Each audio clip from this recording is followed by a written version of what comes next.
नमस्कार। सहारा हरियाणा के आज के बुलेटिन को लेकर मैं अलका कथोरिया आपके साथ हूं। तो आइए नजर डालते हैं हेडलाइंस पर।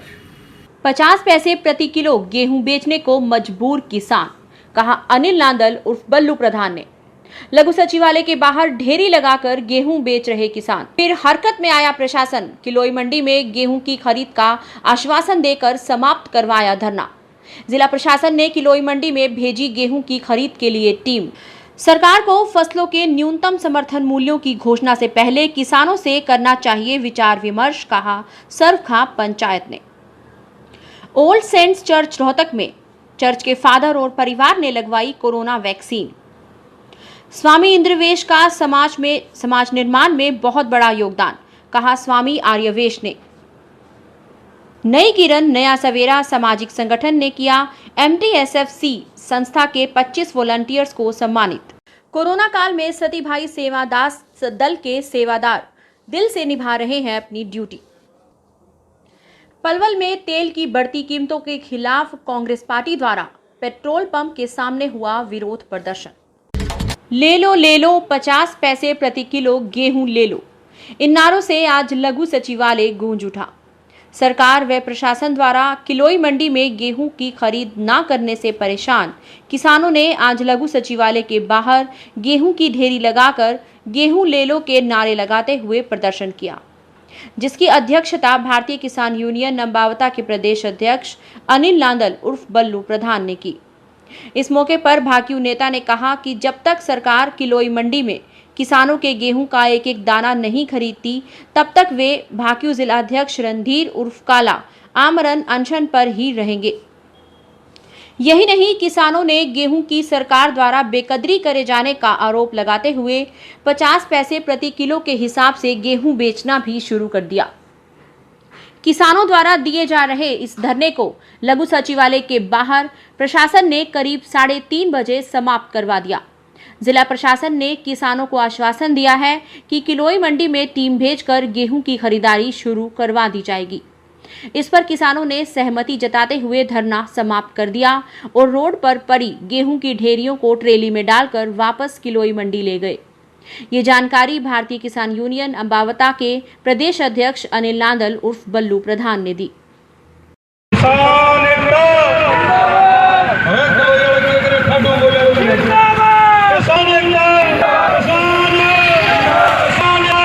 हमने बार बार हमारे प्रदेश के अध्यक्ष भाई अनिल नांदल जी ने भी आवाज उठाई और भारतीय किसान यूनियन रोहतक ने भी आवाज उठाई। एक भाई कट्टर साहब की ले ले हमारी माटी ना पीटे, लेकिन ये सरकार हट धर्मेता पड़ गई। 2,500 क्विंटल की बड़ी शर्म की बात है। इतनी मेहनतें करने के बाद भी, इस सरकार के पैर पकड़ने के बाद भी आज अन्नदाता को झुकने पर मजबूर कर दिया। 50 पैसे किलो 2 कट्टे गेहूं बिके भाई, और भी बचाएंगे। तो भाई हमने 8 दिन पहले अपना बाबा साहब की मूर्ति के आगे धरना शुरू किया था। उस पर हमारे को तहसीलदार साहब ये आश्वासन दे गए थे अब 4 दिन के अंदर आपका सारा गेहूं उठ जाएगा। आज हम 8 दिन के बाद बाट देखकर उल्टा अपना गेहूं लेगा। हम 50 पैसे किलो अपना गेहूं बेच रहे हैं। हमने अपनी DC ऑफिस के आगे मंडी लगा दी है। जब तक हमारा किलोई मंडी का उठान शुरू और बिक्री शुरू नहीं हो जाएगी ना, तब तक हम और हमारा जिला अध्यक्ष यहाँ अमर अनशन के ऊपर बैठ के हमारे पुरान टिकट चाहिए हो, हमारे किसान भाइयों का उठान और गेहूं खरीद शुरू नहीं होगी कोई मंडी, हम यहाँ से घर वापसी नहीं करेंगे। सरकार द्वारा हाल ही में घोषित किए गए फसलों के न्यूनतम समर्थन मूल्य पर किसानों द्वारा जताए गए विरोध और उसकी हकीकत को ध्यान रखते हुए रोहतक खाप 84 प्रधान हरदीप अहलावत ने मोबाइल फोन पर अपने साथी अन्य खापों के प्रधानों से इस पर विचार विमर्श करके बयान जारी करते हुए कहा है कि जिस प्रकार से सरकार बजट लाने से पहले बड़े बड़े उद्योगपतियों और अर्थ जगत के विशेषज्ञों की राय लेती है, उसी तरह से फसलों का न्यूनतम समर्थन मूल्य घोषित करने से पहले सरकार को किसान नेताओं और कृषि विशेषज्ञों से भी विचार विमर्श करना चाहिए। हेलो अलाव साहब, नमस्कार जी। ठीक ठाक हो? अच्छा। अभी आप ये बताइए, जो किसानों के लिए अभी सरकार ने न्यूनतम समर्थन मूल्य घोषित किया है फसलों का, इस पर आपकी क्या राय है? क्योंकि किसान इसका विरोध कर रहे हैं, आप भी विरोध करते हैं, किसानों का समर्थन करते हैं। बहुत अच्छा है, क्योंकि डीजल, बिजली, खाद, बीज आदि सब के भाव बढ़े हैं। इसको लेकर के किसान कहते हैं कि इसमें तो हमारी मजदूरी भी नहीं निकलती। तो ऐसे में न्यूनतम समर्थन मूल्य जो है किसानों की राय लेकर के सरकार को घोषित करना चाहिए। ओल्ड सेंट्स चर्च रोहतक में सीएमओ ऑफिस से आई डॉक्टर की टीम के द्वारा चर्च के फादर एवं परिवार और कमेटी के सदस्यों ने कोरोना वैक्सीन चर्च के प्रांगण में ही लगवाई। चर्च में पहली बार कोवैक्सीन काफी संख्या में लगाई गई। चर्च के फादर वरुण एल्फ्रेड एवं समाज सेवी राजीव जैन की अगुवाई में ये वैक्सीन लगी। चर्च के फादर ने वैक्सीन की पहली डोज लगवाकर लोगों को कोरोना से बचाव के लिए वैक्सीन लगवाने का संदेश दिया। उन्होंने सीएमओ अनिल बिरला का धन्यवाद भी किया, जिन्होंने चर्च में आकर कोरोना वैक्सीन का टीकाकरण करवाया। मेरा नाम डॉक्टर भोर सिंह है।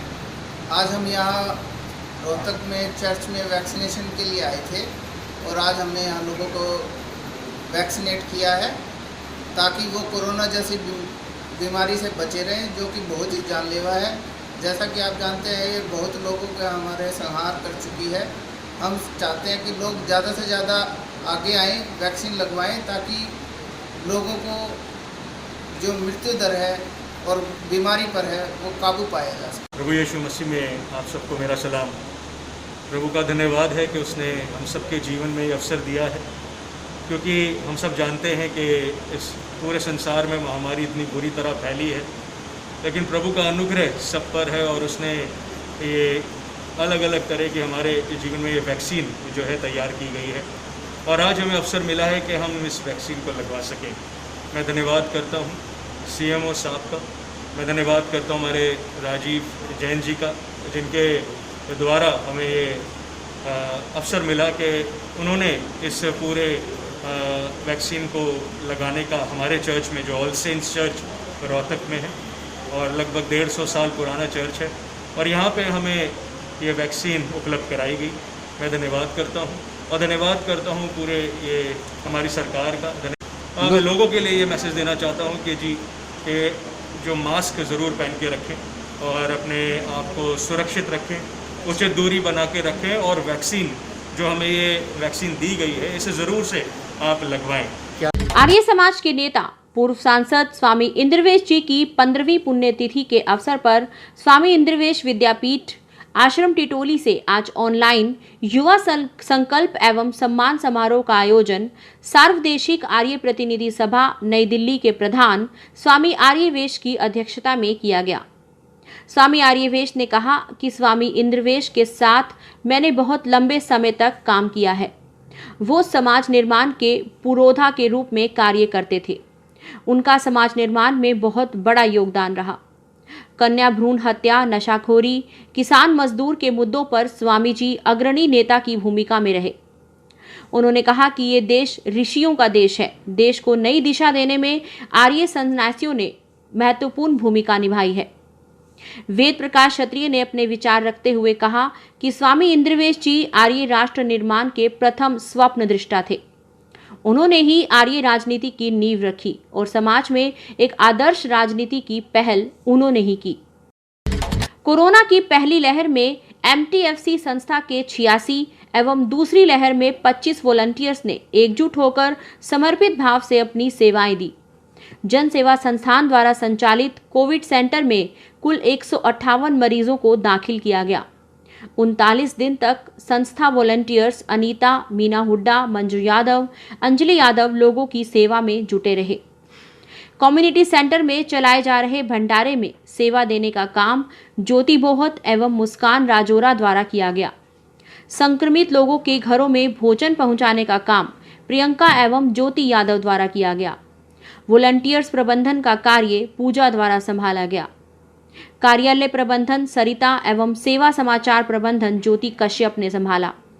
इसके अलावा आरती राजौरा के नेतृत्व में सोनिया, रीना बड़क, काजल, ज्योति राजपूत, पूजा राजपूत, पूजा पांचाल, काजल भारती, राजेश, विपुल ने MTFC संस्था द्वारा चलाए जा रहे राशन वितरण अभियान में भी सहयोग किया। सभी 25 वॉलंटियर्स को नई किरण नया सवेरा सामाजिक संगठन ने प्रशंसा पत्र देकर सम्मानित किया। कोविड पेशेंट के साथ रहने का जैसे यूं नहीं लगा था वो किसी और के पेरेंट्स हैं, हमारा उनके साथ कोई रिलेशन नहीं है, उनके साथ अपनापन लगा था। कई पेशेंट ऐसे थे जो एक्सपायर हो गए थे, तो उनको देख के बहुत दुख भी हुआ और बहुत सारा एक्सपीरियंस मिला वहाँ पे, जैसे उनको चेक करना, ऑक्सीजन लगाना और उनकी मेंटेलिटी का भी पता चला। जैसे कई सारी फैमिलीज थी जो अपने पेरेंट्स के साथ उनकी अच्छे से देखभाल करती थी, कुछ ऐसे थे अकेले नहीं थे, उनके साथ कोई नहीं था।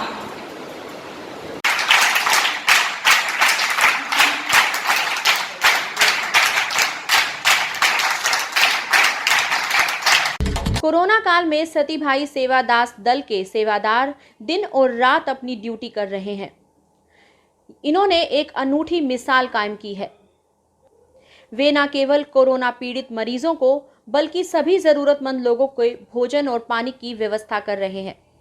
उसके साथ साथ ऑक्सीजन की जरूरत पड़ने पर भी सहायता दे रहे हैं। इतना ही नहीं, सेवादार रात को भी पूरी शिद्दत के साथ सेवा करने में जुटे हैं। ठिकाना सती भाई साईदास सेवा दल के सदस्य सभी अभी रात के समय भी सेवा पर निरंतर लोगों की सेवा के लिए ऑक्सीजन की निःशुल्क रिफिल करते हैं। उसके लिए रात को भी सेवा जारी है। सेवा दल के प्रधान श्री नरेश जी आनंद, परवीन जी मक्कड़, गौरव जी सभी लोग आए हुए हैं।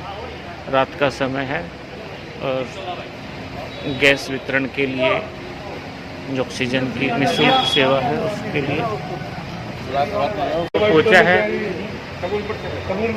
ये भैया कबूलपुर से आए हैं।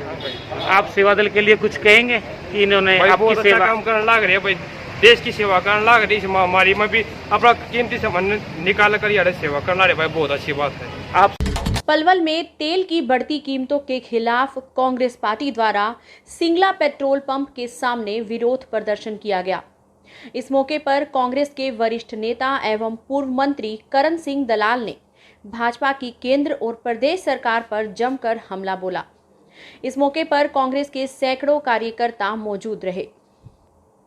पूर्व मंत्री करण सिंह दलाल ने भाजपा की केंद्र और प्रदेश सरकार पर निशाना साधा। उन्होंने कहा कि तेल की बढ़ती कीमतों से जनता परेशान है, ऊपर से लॉकडाउन और महंगाई की मार ने जनता की कमर तोड़ रखी है। एक साल में लगभग 25 रुपए तक तेल के दाम बढ़ चुके हैं और तेल की बढ़ती कीमतों का असर महंगाई पर भी पड़ रहा है।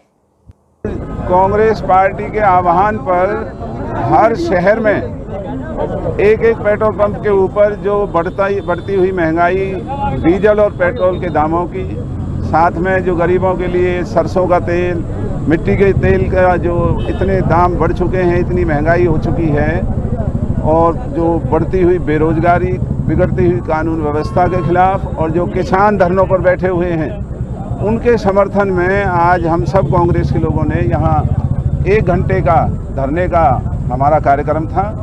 और ये उस महंगाई के खिलाफ हमारे सभी कार्यकर्ताओं ने आज यहाँ बात रखी है। और हम उम्मीद करते हैं कि ये सोई हुई सरकार नफरत की राजनीति को छोड़ करके इंसानियत के रास्ते पर चल करके इस बढ़ती हुई महंगाई को रोकने का काम करेगी, बढ़ती हुई बेरोजगारी को रोकने का काम करेगी, और जो पुलिस प्रशासन और दूसरे प्रशासनिक कार्यालयों में जो रिश्वत और लूटमार का बोलबाला है उसको रोकने का काम करेगी, और अस्पतालों में जो दवाइयाँ नहीं, नकली दवाइयाँ बेचती हैं, नकली ऑक्सीजन तक इन लोगों ने बिकवाने का कार्य किया है, उन सबको लगाम लगा करके इधर प्रदेश के लोगों को न्याय देने का काम करेंगे और महंगाई को रोकने का काम करेंगे। आज के लिए बस इतना ही। देश विदेश की और खबरों के लिए मिलते रहेंगे सहारा हरियाणा के इस न्यूज चैनल पर। तब तक के लिए नमस्कार।